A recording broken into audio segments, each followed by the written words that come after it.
op die oomblik in die wêreld aan die gang is. Israel en Iran wat besig is om te beklei. Dit is eintlik Amerika wat besig is om met Iran te beklei. Maar hierdie oorlog het nie net 'n fisiese impak wêreldwyd waar olie en gas en daai beïnvloed word. Ek dink hierdie oorlog is interessant want daar is ook 'n Bybelse realiteit. Daar is ook iets wat die Bybel gesê het gaan gebeur. En ek besef hierdie week, maar as ons as Christene na hierdie goed kyk, hoe maak ons 'n pad en hoe maak ons sin van die goed wat gebeur? Hoe vind ons pad deur hierdie gebeurtenisse? En ek wil net aan die begin sê, ek is nie vanoggend besig om oor hierdie goed te profeteer, of ek is nie besig om te sê, hierdie ou op YouTube het dit gesê of dat gesê nie. Ek het letterlik hierdie week, ek dink na 2 nuusberigte geluister en na een ou se kommentaar geluister. So ek is nie hier om vanoggend te sê, as ek iets sê en jy voel ek is nou besig om deel aan te vat of daai reg te bewys. Dit is glad nie die hart van vanoggend nie. Ek probeer nie 'n opinie gee oor 'n YouTube kanaal nie. Ek wil vandag na die Bybel kyk en sê, vir ons as kerk, hoe moet ons reageer as oorlog soos hierdie gebeur? Wat is dit wat God vir ons as kerk sê? En wanneer goed gedeeltelik gebeur, soos wat dit in die Bybel staan, soos dit in Esegiel 37 tot 39 staan, wat beteken dit vir ons?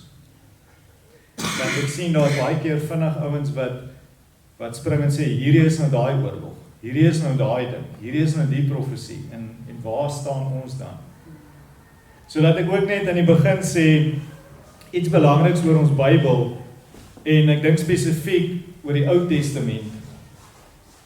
Dit is God se storie oor God se volk, die volk Israel. En dit is belangrik om dit te sê, die kerk word deel van God se volk wanneer ons Jesus aanneem en Jesus word ons redder, dan word ek deel van God se volk. Maar ek vervang nie God se volk nie. As kan jy in ons Bybel gaan en elke keer as daar Israel staan, dan sit jy daar die kerk in. So dit wil ek net ook in die begin sê, want ek dink baie keer in die Weste vat ons hierdie begrip van vervangingsteologie. Die kerk het nou Israel vervang. Israel is nie meer nie. Veral as ons na die Ou Testament toe gaan, as God daar sê, hierdie gaan met Israel gebeur, dis met fisiese Israel wat dit gaan gebeur. Ja, ons kan baie waarheid uit dit uitvat. Ek kan na die profesie gaan, ek kan na die profete gaan, en dit beteken iets vir ons vandag. Maar ek word nie Israel nie, as dit sin maak. Ek word deel, Jesus het gesê, julle is nou ingeënt in die wingerdstok. So, dit wil ek net in die begin sê. Want, dis my vertrekpunt. Ek wil vanoggend nou net, voor ons na die profesie kyk, wil ek net sê, hoekom? Ek voel om aan te kyk, Matteus 16 vers 3, het Jesus vir die godsdienstige leiers gesê, julle weet hoe om die voorkoms van die lig te beoordeel, maar die tekens van die tye kan julle nie onderskei nie. Julle kyk buite en julle sê, dis wat met die weer gaan gebeur, en dis hoe dit vandag gaan lyk, en dis hoe hierdie gaan uitspeel, maar as die tye is so goed gebeur, dan weet julle nie wat om te sê nie. En hy sê dit vir die geestelike leiers van sy tyd. Julle is veronderstel om te weet wat kom. En ek vertrou dat ons as 'n kerk vanoggend net onderskeidingsvermoë sal kry. Die Here vir ons onderskeiding gee om te weet wat gaan aan. So ek wil net 'n bietjie kyk gou net na die geskiedenis van Israel. Die geskiedenis van Israel is 'n volk na koning Salomo regeer het en die tempel gebou het, sy seun deel die koninkryk op. Die noorde word Israel en die suide word Juda en Benjamin, Judea rondom Jerusalem. So hierdie volk verdeel en God stuur sy profete om vir hulle te gaan sê, julle moet terugdraai na God toe. En die suide waar Juda was, het bekend gestaan as Judea. Dis waar ons die naam Jode vandaan kry. Die volk wat uit Judea uitkom. En omdat die volk nie geluister het na die waarskuwings nie, in 722 voor Christus, is die noordelike koninkryk van Israel verwoes. Assirië het gekom, groot weermag, Samaria afgebrand, al die Israeliete weggevat, wat in die noorde gebly het. Judea het nog steeds bestaan, en Maar Israel in die noorde, Israel het ophou bestaan as 'n nasie. Nie 'n land gehad nie, hulle was nie meer 'n nasie nie, hulle was versprei oral. 140 jaar later gebeur dieselfde ding met Juda. Babylon, koning Nebukadneser kom in 587 voor Christus en hy kom Jerusalem toe. Breek die tempel af, brand die stad af, neem almal weg Babylon toe. So in die jaar 585 voor Christus was daar nie 'n Israel nie, daar was nie 'n Judea nie, daar was nie 'n Juda nie, daar was nie 'n volk nie, almal was weg gewees. Maar in die jare 590, 500 tot 573 voor Christus is daar die profeet Jesegiel wat God oprig en sê jy moet vir my profeteer en jy moet met my mense praat. Maar hy is reeds in Babylon. Hy is reeds in ballingskap. So Jesegiel kry hierdie profesie reeds in ballingskap. Nou statistiek wat ek hierdie week gelees het, ek weet nie of dit in Suid-Afrika waar is nie, maar hulle sê plus minus 80% van Christene vandag lees nooit die Ou Testament. En nog minder profesie in die Ou Testament en nog minder wat beteken die profesie in die Ou Testament. Wanneer daar nou iets gebeur, dan gryp ons gou ons Bybel en ons blaai en ons kyk en ons sien en ons sê goed, hierdie is dan nou dit. Gebaseer op hierdie statistiek gaan jy nie by 'n lekker antwoord uitkom nie. Nou as jy jou Ou Testament lees jy waarskynlik Psalms of Spreuke, jy gaan nie sommer Jesegiel lees nie. Want Jesegiel is 'n boek wat praat oor klomp vreemde goed, oor die eindtye en oor die Bybel, oor die hemel en klomp goed wat moeilik is om te verstaan. As ons iets uit Jesegiel wel weet, sal dit wees hoofstuk 37. Want die Westerse kerk gebruik hoofstuk 37, die vallei met die droë bene, wat vleis gekry het en lewendig geword het. Ons het dit dalk al gehoor. In die konteks is gewoonlik herlewing. Ons gaan weer lewendig word, ons gaan weer die Gees ontvang. So, as jy hierdie week aanlyn enigiets gekyk het oor die oorlog, ek het 'n paar opskrifte gesien, dan begin dit sirkuleer, maar hierdie is nou Jesegiel 38. En Jesegiel 37 is deel van Jesegiel 38 se profesie. So ek het gedink, kom ons spring weg, kom ons begin sommer by Jesegiel 37, want dit is mos nou die bekende deel vir die Weste. En dit is deel van die profesie. So onthou nou net, Jesegiel leef in 'n tyd waar daar was vir 140 jaar nie 'n Israel gewees nie. Dit bestaan nie meer nie. En terwyl hy leef, is hy gevange geneem en die hele Judea val uitmekaar uit. Jerusalem word afgebrand, so dit bestaan ook nie meer. So toe Jesegiel hierdie profesie ontvang, was daar nie 'n land of 'n weermag of 'n grondgebied vir Israel nie. So dit is net iets om in jou agterkop te hou as God vir Jesegiel bring na 'n vallei vol dooie bene. En hy sê ek sit jou hier neer en ek sê vir jou, kan hierdie bene lewe? Kan Israel opstaan uit hierdie dood uit? En dan sê Jesegiel 37 vers 3, toe vra God vir my, hy vir my, mens, kan hierdie bene lewe? Ek sê toe, Here my God, dit weet net U. En dit is 'n gepaste antwoord, want as jy nou daar staan en jou konteks is, ons bestaan nie meer nie. Hierdie dal van droë bene, dooie bene, Jesegiel noem dit baie droog en baie dood. En dan antwoord hy, Here, net U weet of hierdie kan gebeur. Daar's geen hoop nie, dis onmoontlik. Dis nie moontlik nie. En God sê vir hom, begin profeteer, begin praat met hierdie dooie bene. En soos Jesegiel profeteer, kom die bene bymekaar, die vleis kom op die bene en die asem kom in die bene en dit praat van die volk Israel. Hy is besig om met Israel te praat, die huis van Israel, die hele volk, en hy sê vir hulle, kom bymekaar, dis nie 'n metafoor vir iets anders nie. Jesegiel is besig om te profeteer vir 'n land wat nie bestaan nie, 'n volk wat in ballingskap is, en hy sê, julle gaan bymekaar kom. En die nasie gaan fisies bymekaar kom, van alle oorde. Dan gaan julle in julle land bymekaar kom. Julle gaan weer 'n land hê. Dan gaan julle weer asem kry, julle gaan weer lewe in hierdie land. Julle gaan weer as 'n nasie begin opstaan en doen wat 'n nasie doen. En dan sê dit, julle gaan 'n weermag word. So kom ek lees net gou daai stuk vir julle. Dis 'n lang storie, so ek vertel hom, jy kan hom by die huis gaan lees, maar in 37 vers 10, Jesegiel 37 vers 10, staan daar, ek het geprofeteer soos hy my beveel het, die wind, die gees, het in hulle ingegaan en hulle het lewend geword en op hulle voete gaan staan, 'n buitengewone groot weermag.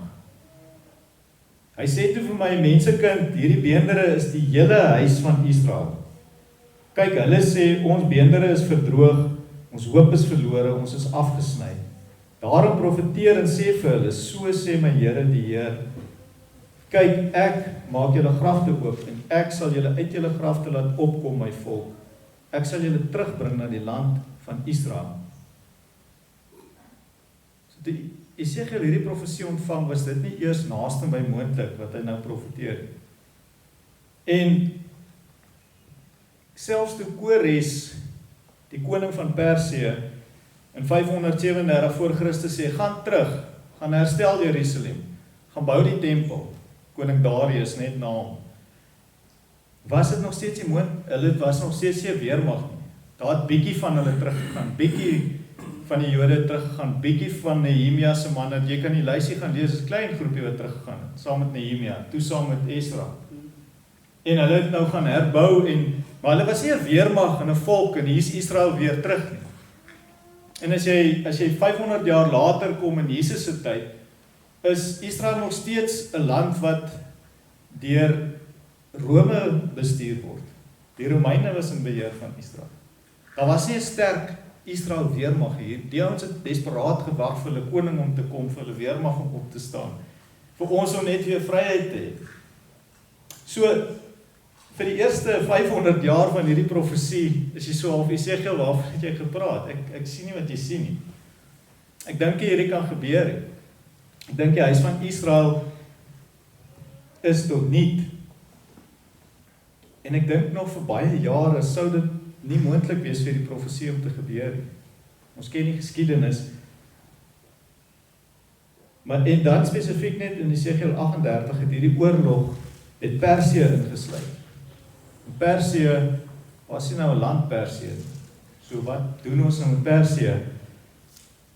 Maar teen die tyd van hierdie profesie was die land Persië goedgesind teenoor Israel. Persië is die ons wat hulle teruggestuur het. Persië het gesê, gaan bou 'n tempel. Persië het gesê, koningin Ester was koningin van Persië. So, hierdie profesie wat Persië insluit, maak nie sin ook in daai konteks nie, want Persië het nog nooit vir Israel aangevat nie.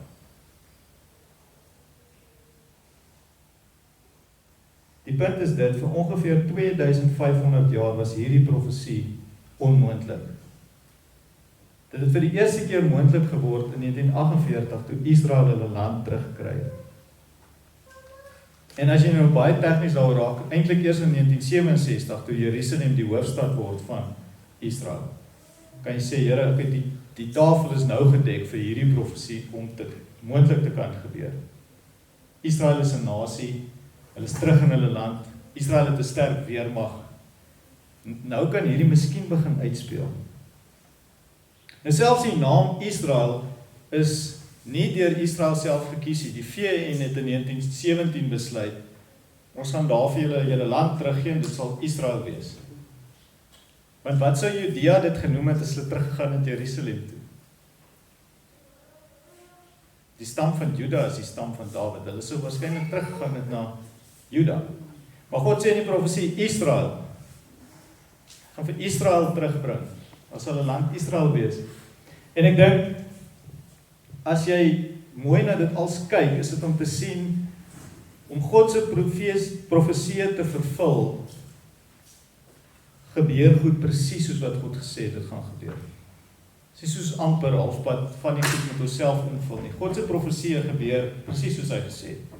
Jesus het gekom presies soos wat God gesê het hy gaan kom. Jesus het gedoen presies wat God gesê het hy gaan doen. En hierdie profesie is nie sommer net opgeskryf en ons maak afleidings nie. Dit gaan presies so wees. Dis hoekom Israel genoem word. Want God het gesê, dis wat ek julle gaan noem. So jy sien hierdie 2500 jaar oude profesie het baie voorlopers gehad wat moes gebeur.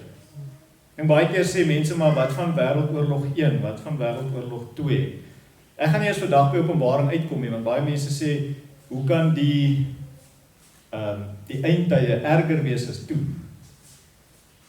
Wêreldoorlog 1, Wêreldoorlog 2 was Israel nog geen nasie nie.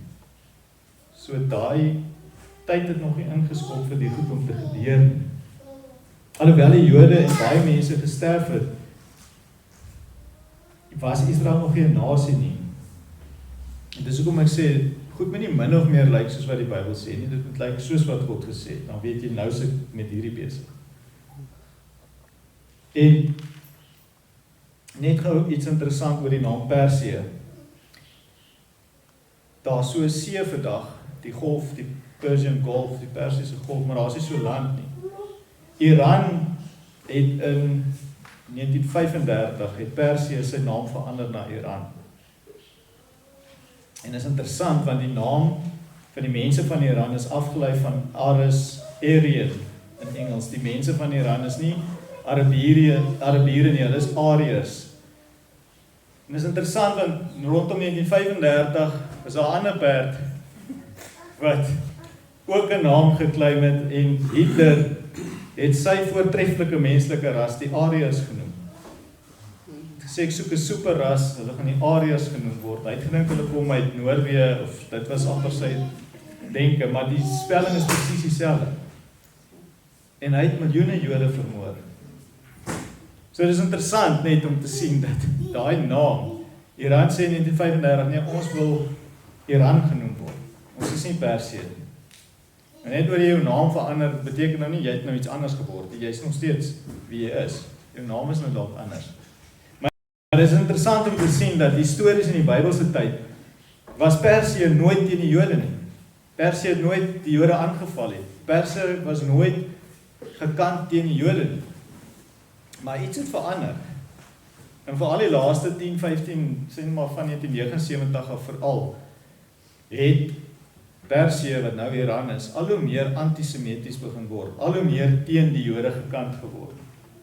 En dit is vir my, jy kan dit toevallig noem, maar dit is interessant, dat Hitler was teen die Jode, gekant teen die Jode.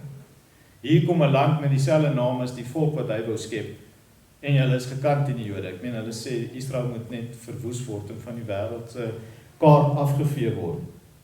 So, dit is die agtergrond van hierdie 2500 jaar oude profesie.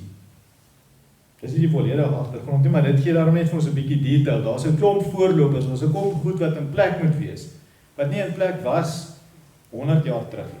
Dit was nie in plek selfs in 1948 nie. Dit is nou in plek, begin nou in plek val. En verlede Saterdag begin daar toe 'n oorlog. So is hierdie oorlog nou die oorlog van Esegiel 38. Wel die antwoord is maklik, is die partye betrokke in hierdie oorlog, almal wat in Esegiel 38 is? Nee.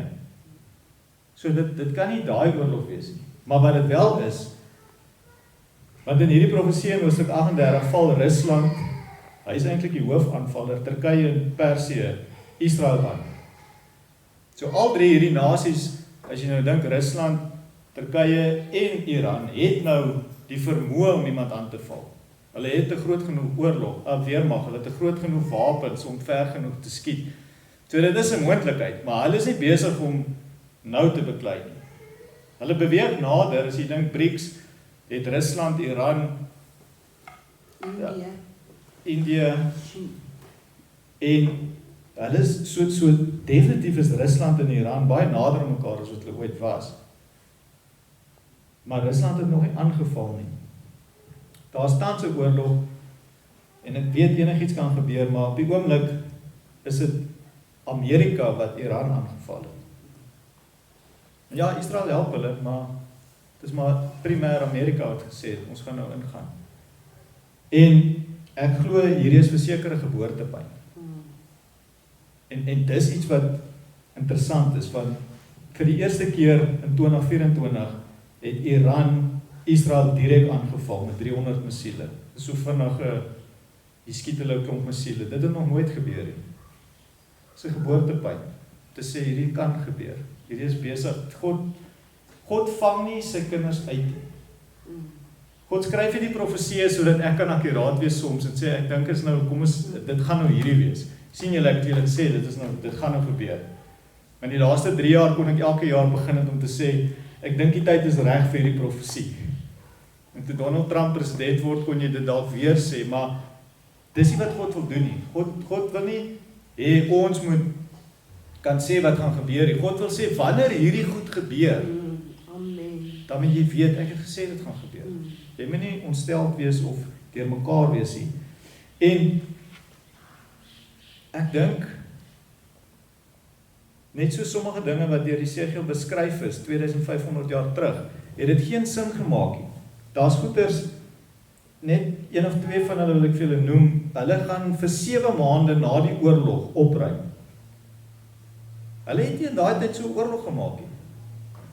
En Jesegiel vir die laaste, hulle van die 1900s af kan ons so begin oorlog maak. Hiroshima en Nagasaki het jy verwoes, dit het maande gevat om my plek op te hou.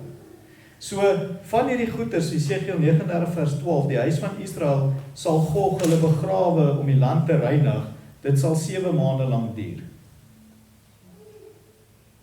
En 38 vers 9, jy sal optrek soos 'n stormwind wat losbreek, jy sal aankom soos 'n wolkmassa om die land te bedek, sal jy en al jou troepe, al die volke by jou wees, 'n weermag wat aankom soos 'n storm en die land oordek soos 'n wolk. Hulle het die vliegtuie gehad toe Jesegiel hierdie geprofeteer het. Hy praat in vers 22 van grote haalstorm, vuur en swaal sal ek op hom en op sy troepe en die volke wat by hom is laat neerreën.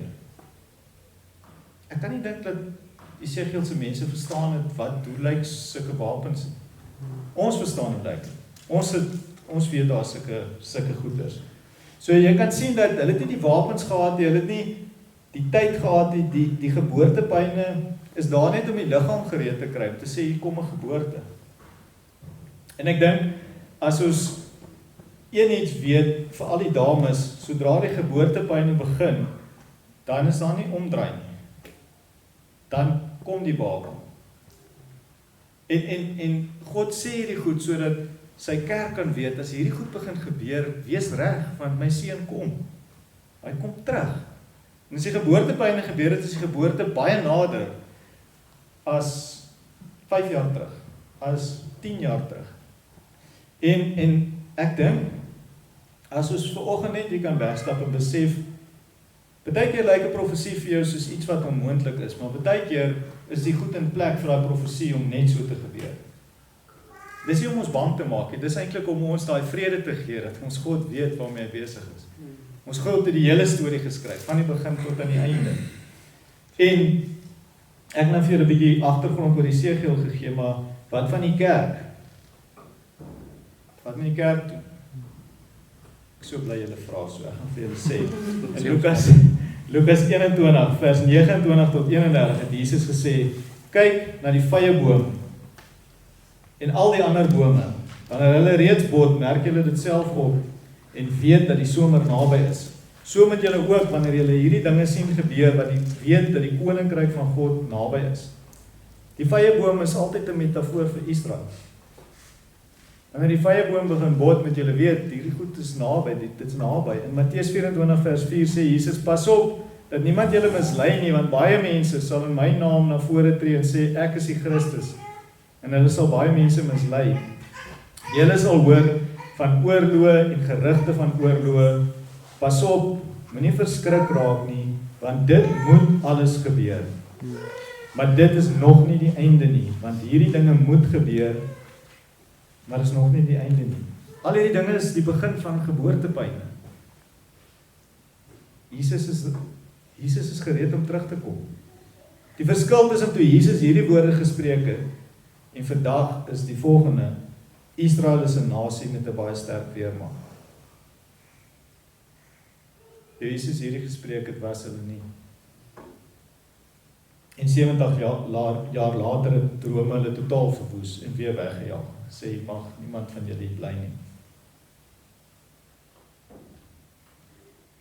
Hierdie is nie die geboorte nie, maar ons kan nie ontken dat dit nie geboortepyn is. Dat dit nie God is wat ons net wil wakker maak as kerk en sê, waarmee is ons besig? Die Bybel gee nie datums nie. Maar Jesus het in Lukas 21 vers 28 gesê, kyk na hierdie dinge, as die vyeboom begin bot, as Israel, as die goed daar begin gebeur, julle weet. En die ironie is, dis vir ons om vas te staan. Ons kan niks verander aan die profesie. Ek dink dis vir my eintlik die ironie is, Amerika, julle kan Iran se president vervang met Donald Trump. Gaan niks verander in hierdie profesie nie. Hierdie profesie gaan gebeur soos wat hy gebeur. En Israel gaan nie verwoes word nie. Want as hierdie hele weermag kom, dan verwoes God hierdie hele weermag. Maar terwyl die wêreld in lyn kom met profesie, is dit tyd om nie geskit te word of verward of verskrik te wees as 'n kerkie. Dit is tyd om te sê, julle nee, hierdie is nie die oorlog in Jesegiel 38 nie. Maar wat hierdie wel is om vir ons as kerk te sê, ons reaksietyd moet beter raak. Ons moet stadiger kwaad raak vir mense. Ons moet vinniger vergewe. Ons moet gaan regmaak met daai ou wat jou so bitter en kwaad en wat alles maak. Want die tyd is min. So ek kan nie rondloop met bitterheid en ek kan nie rondloop met ek is nou nie seker of ek in Jesus moet glo of nie moet glo nie. Ek kan nie rondloop met ek is nou nie seker of ek my kinders moet leer wie Jesus is nie. Ek is nie seker of ek goed soos wat Jesus gesê het, laat julle doop, ontvang die Gees, leef in my volheid. Ek is nie seker oor al daai goed nie. Die tyd raak min, so hierdie is eintlik net 'n oproep om te sê, hoorie, die goed wat ek gesê het, gaan gebeur, dit het gebeur, dit is besig om weer te begin gebeur. Is jy reg? Is die bruid gereed? Is die kerk gereed? En ons is nie hier om te sê, ons kerk het dit en die ander kerke het dit nie. Nee, ons is hier om te sê, Here, maak die kerk gesond. En hoe ook al jy ons wil gebruik om te help, as ons 'n klein stukkie kan doen, laat ons hierdie stukkie reg doen. En laat ons broers en susters help om hulle stukkies reg te doen. Want daar's nog tyd om vir mense te vertel van Jesus. Daar's nog tyd om te gaan om verskoning vra. Daar's nog tyd om te vergewe. Dit is wat hierdie vir die kerk beteken. Sal aanneem, terwyl daar nog dag oor is, bid vir die volk Israel. Bid dat God se mense, dat die Jode na God sal keer, dat hulle na Jesus sal draai. Sagaria 12 vers 10, maar oor die huis van Dawid en oor die inwoners van Jerusalem sal ek 'n gees van genade en 'n gesindheid van smeekgebede uitstort. En hulle sal kyk na my, Jesus, vir wie hulle deurboor het, en hulle sal oor hom, Jesus, rou soos 'n mens rou oor 'n enigste seun, en hulle sal bitterlik huil soos 'n mens huil oor 'n eersgebore kind. So hierdie oorlog in Iran is 'n herinnering vir die kerk om te sê, hierdie is waarvan ons wag. Want as die Here vir ons soveel seën bring as heidene wat Jesus aangeneem het, hoeveel meer seën sal hy bring wanneer sy eie kinders na hom toe draai en sê ons het ons eie broer doodgemaak. Dit is wat die woord vir ons sê. En daar's nog 'n bietjie tyd oor om vir die volle getal van die nie-Jode om in te kom in die koninkryk. En dis die tyd waarvoor ons as kerk sê, Here, dankie, daar is nog tyd. Ek kan nog met my pa gaan praat, ek kan nog met my broer gaan praat, ek kan nog my niggie bel en met haar die gesprek hê. Daar is nog tyd. Want die dag wanneer Israel ingekom het, sê die Bybel, kom Jesus. Die dag wanneer Jesus terugkom, can a nation be born in a day, en hy was gebore in 1948, maar kan 'n nasie gered word in 'n dag? En die Bybel beskryf hoe Israel daai dag as hulle Messias sien, gaan sê is 'n nasie, ons was verkeerd. Jesus, jy is die Messias. Maar dis 'n ander lang preek uit Openbaring. Kom ons hou by hierdie. Die kerk moet vandag meer as ooit daarna streef om gereed te wees om te doen wat God vra. As ons sê ons is in 'n nuwe seisoen, wat is die waardes van ons kerk? Want ons wil doen wat God vra. Ons wil 'n kerk bou die Bybel. En die tyd is min, daar's nie nou tyd om ons eie goed te bou nie. Daar was nooit nie, maar daar's nou minder tyd om ons eie goed te bou. Ek sluit af Openbaring 22. Hy wat van hierdie dinge getuig sê, ja, ek kom gou. Openbaring is Jesus se brief aan ons. En Jesus sê in vers 20, ja, ek kom gou. Amen, kom Here Jesus. Die genade van die Here Jesus Christus bly by julle almal.